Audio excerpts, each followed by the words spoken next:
Hello friends, I am Dr. Chetan Mali. I am doing my fellowship program in proctology at Healing Hands Clinic under the guidance of Dr. Ashwin Porwal sir.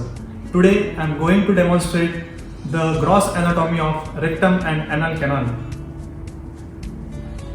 So we'll now start with the rectum. The rectum is the terminal part of the large intestine which is continuous above with the sigmoid colon.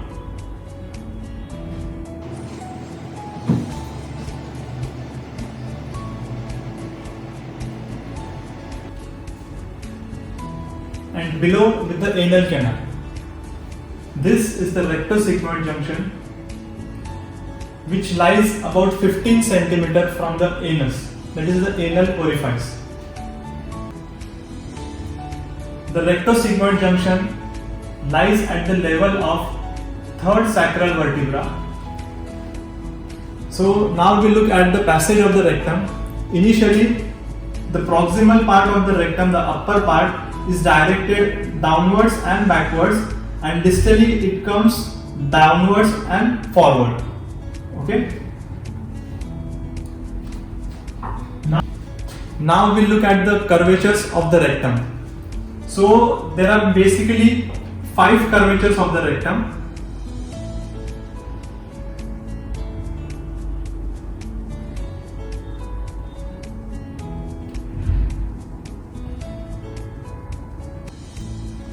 The anteroposterior curvatures, this curvature is called as the sacral flexure,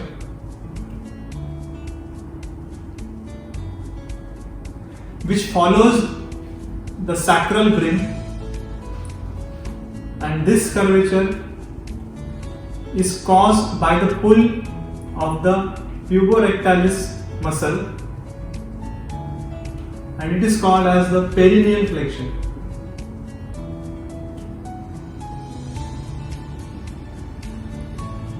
Both these are the anteroposterior flexures.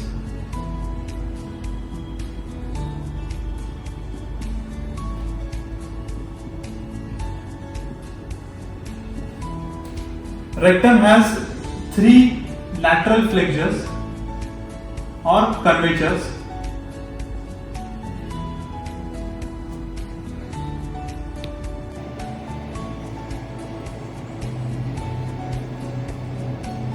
So the upper right convexity or curvature, the lower right convexity or curvature, and on the middle left convexity. So these are the 3 lateral curves of the rectum, the upper right, the lower right and the middle left, and the 2 anteroposteriors, that is the sacral flexion and the perineal flexion, which is caused by the pull of the puborectalis muscle. So now I have drawn the 3 lateral curvatures. The first lateral curvature is the upper right convexity, the middle one is the middle left convexity, and the lower one is the lower right curvature, that is the convexity. So these 3 are the 3 lateral curvatures of the rectum. Now we will see the peritoneal relations to the rectum.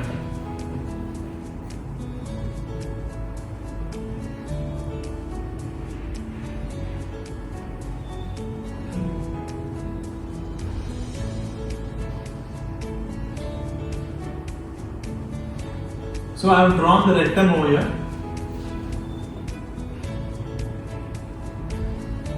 This is the sacral bone.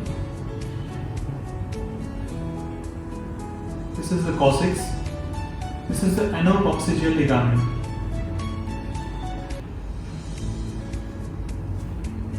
This is the 3rd sacral vertebra. This is the 4th sacral vertebra. This is the 5th sacral vertebra. This is the coccyx. And this are the anococcygeal ligament. So the peritoneal relation of the rectum, in the upper part, the rectum is covered with the peritoneum on its anterior and lateral aspect. In the middle part, the peritoneum is covered only on the anterior aspect, and the lower part of the rectum is devoid of peritoneum. It has no relations with the peritoneum. We'll draw a cut section of the rectum.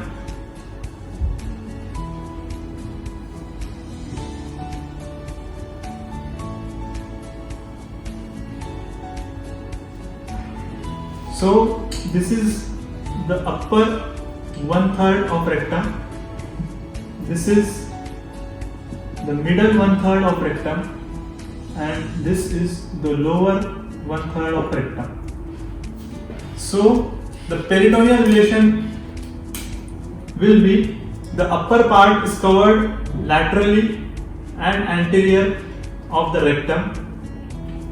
In the middle part, it is only covered on the anterior aspect, and the lower part is devoid of the peritoneum. Now we'll see the sagittal view of the rectum to see the relations of peritoneum in males and females.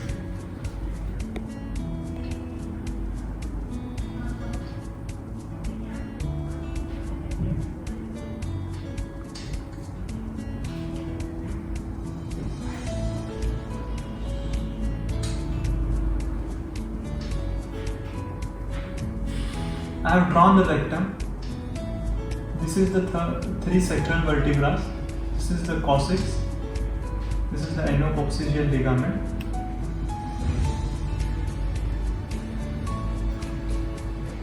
Now, in front of the proximal part of the rectum, there is a rectovesical pouch, which is the peritoneal fold caused due to the posterior surface of bladder.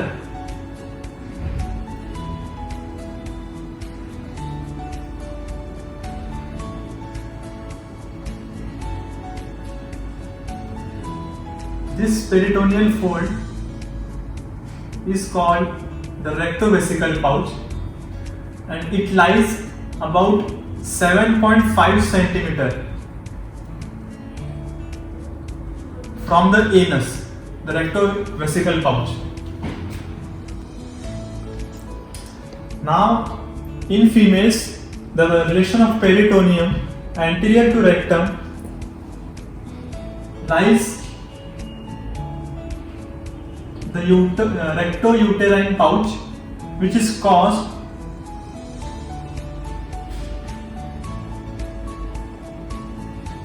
due to the anterior surface of the rectum and the posterior surface of the uterus. So this pouch is called the rectouterine pouch, which is the fold of the peritoneum. Below uterus lies the urinary bladder.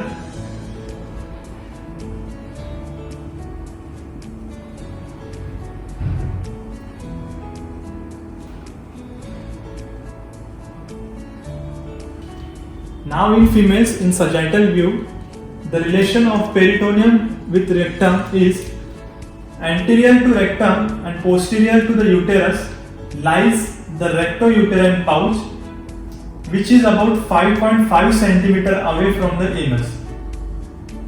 And in males, instead of rectouterine pouch lies the rectovesical pouch, which is about 7.5 centimeter away from the anus.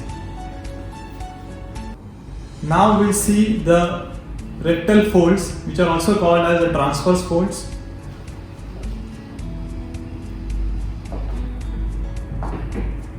Rectum has three basic folds.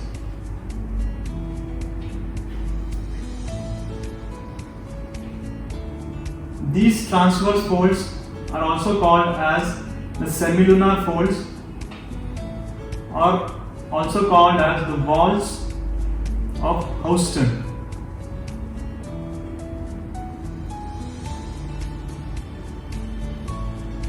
the upper transfer fold lies about 12 cm away from the anus.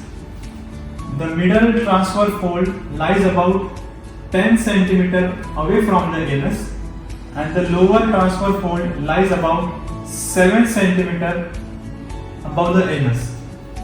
So if we see these transverse folds in relation to the peritoneum,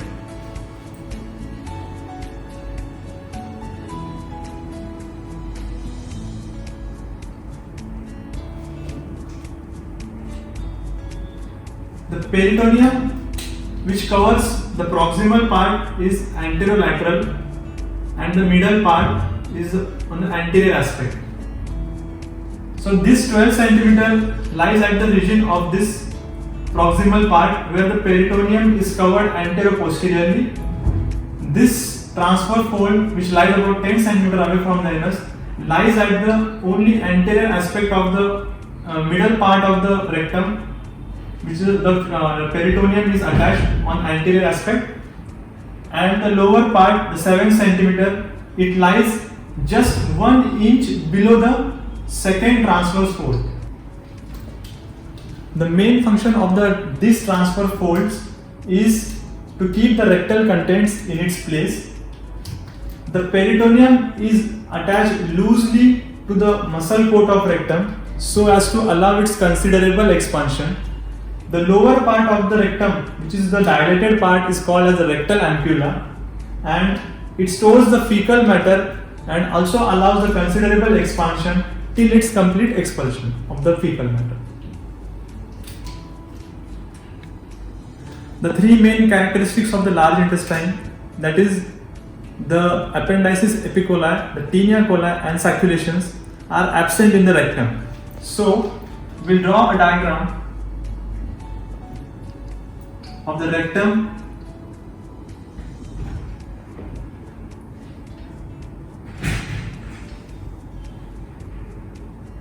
This is the rectosigmoid junction. This is the sigmoid colon. This is the rectum. These are the transverse folds. The sigmoid colons, which has the tinea coli, which is a fibroelastic band, from near about 5 to 8 cm away from the rectosigmoid junction. These tinea coli fibers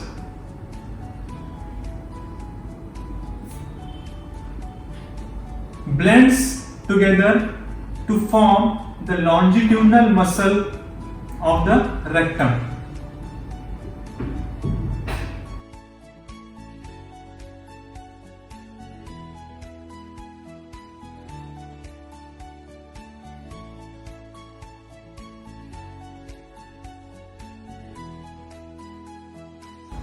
Now we'll see the relations of the rectum anteriorly, posteriorly and laterally. The posterior relations for both males and females are the same.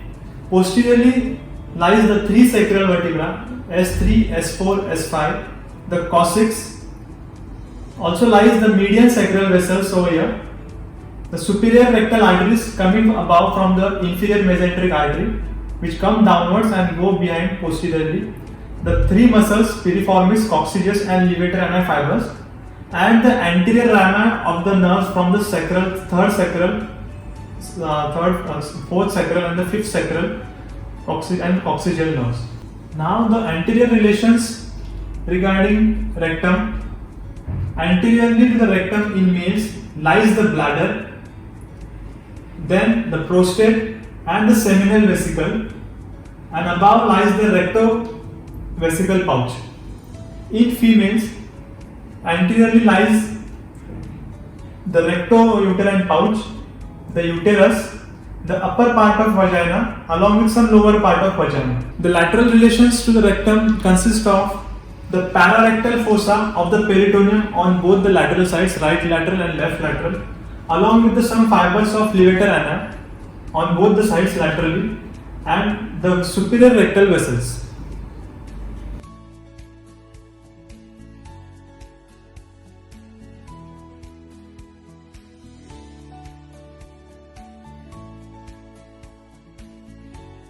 Now we will see the fascias related to the rectum. There are four basic fascias.